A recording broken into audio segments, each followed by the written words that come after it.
Good afternoon, this is Dr. Do again. This video is outside of medicine. Continue with reading Psalm. On Psalm 34, I finished the first part. This is the second video on Psalm 34. And if you recall, at the beginning of the Psalm 34, indicate the circumstances when David was pursued by the enemy and pretend to be insane, and then the enemy let him flee away to safety. So the psalm started with the please and exalt the Lord, thank him and re-emphasize the faith, and whoever look upon the God, the light of the God, not only shining to that person, also that person will shine the light instead of covered with shame. So and also the first part said God is real, even though you cannot see, but it's as real as the taste. So so I'll finish, continue with the second part and finish it. Okay. I'm going to read it. Come, my children, listen to me. I will teach you the fear of the Lord. Whoever of you loves life and desires to see many good days, keep your tongue from evil and your lips from speaking lies. Turn from evil and do good. Seek peace and pursue it. The eyes of the Lord are on the righteous, and his ears are attentive to their cry. The face of the Lord is against those who do evil, to cut off the memory of them from the earth. The righteous cry out, and the Lord hears them. He delivers them from all their troubles. The Lord is close to the brokenhearted, and saves those who are crushed in spirit. A righteous man may have many troubles, but the Lord delivers him from them all. He protects all his bones, not one of them will be broken. Evil will slay the wicked, and the foes of the righteous will be condemned. The Lord redeems his servant. No one will be condemned who takes refuge in him. So this is the second part of Psalm 34. We know the circumstances. He wrote the psalm, and after he flee successfully to the safety, he wrote this Psalm 34 to praise and to re-emphasize the faith. And the second part is to be witness, to be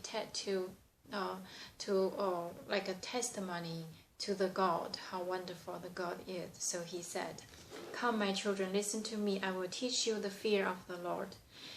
Whoever of you loves life and desires to see many good days, keep your tongue from evil and your lips from speaking lies." So this is the one we have to believe and listen to the God, to the faith, is restrain the tongues, not speak randomly, or not let the words slipping out. A lot of situation, a lot of time, particularly women, especially women at late age, the tongue is hard to restrain. Something processing the mind just slip out, cause a lot of troubles, turmoils. So this is just the natural, probably natural to somebody.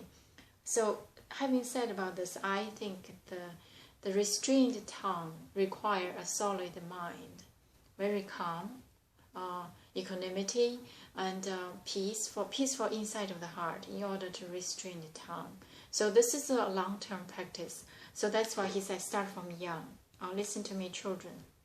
When you're young, train yourself, restrain your tongue, not just from the tongue. It's really the heart, the mind need to be wide open, navigable to the cruise. I mean, everything can hold it in the peace and equanimity, calm, and then in that case, so keep the steady and then restrain the tongue. Okay, so the eyes of the Lord are on the righteous, and his ears are attentive to their cry. The face of the Lord is against those who do evil, to cut off the memory of them from the earth. So this is the said the God will look after the righteous, and will attentive to their cry. At the same time, and the God will against those who do evil, and to destroy their schematic plots. So this is a part of saying that if you have faith, do righteous thing, follow the God, follow the faith, the God will be attentive to their cry. The righteous cry out, and the Lord hears them, and he delivers them from all their troubles. The Lord is close to the brokenhearted and save those who are crushed in spirit. So again, this means for those, they knew what the circumstances, their spirit is crushed or their heart is in truly sorrow. So these are it's not judged by the world. So the God will look at those who really desires, really knows what the faith, what is the true troubles, and the God will listen, will hear, and will save. A righteous man will have many troubles, but the Lord delivers him from them all. He protects all his bones, and no one of them will be broken. The God will protect any troubles. The God will protect them from troubles. Evil will slay the wicked, and the foes of the righteous will be condemned.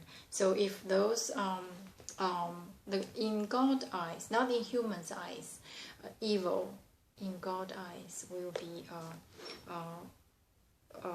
considered as wicked, and the wicked will, of course, taste the bitterness. The Lord redeems his servants. No one will be condemned who takes refuge in him.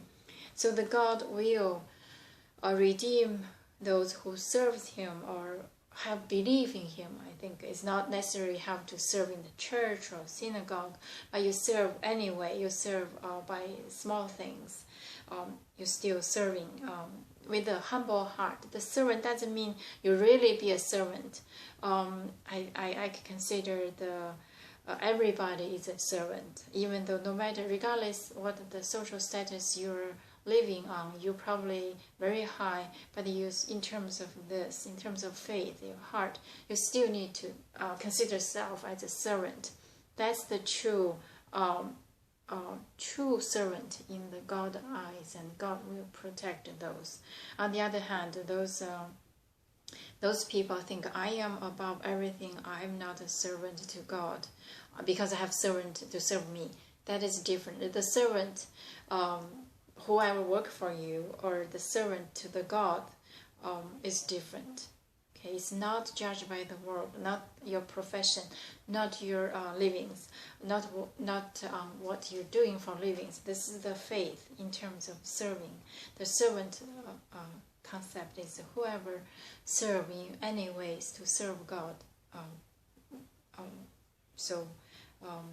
That is what David refers to. I think he serve the God he believes. So then God will protect them from any troubles. So together this Psalm 34, we know the circumstances. He wrote this after he fled, after he pleaded to God in severe danger. He was pursued and he pretended to be in sin and he was saved. So after that he wrote this piece with exhaustion and praise and thanksgiving at the same time.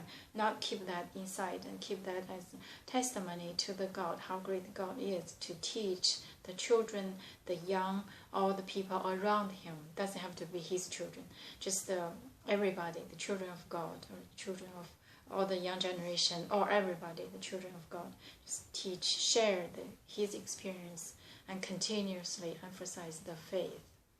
And follow the God, follow the belief, and do the right thing, and the God will protect those who is righteous in God's eyes. Remember, this is very important.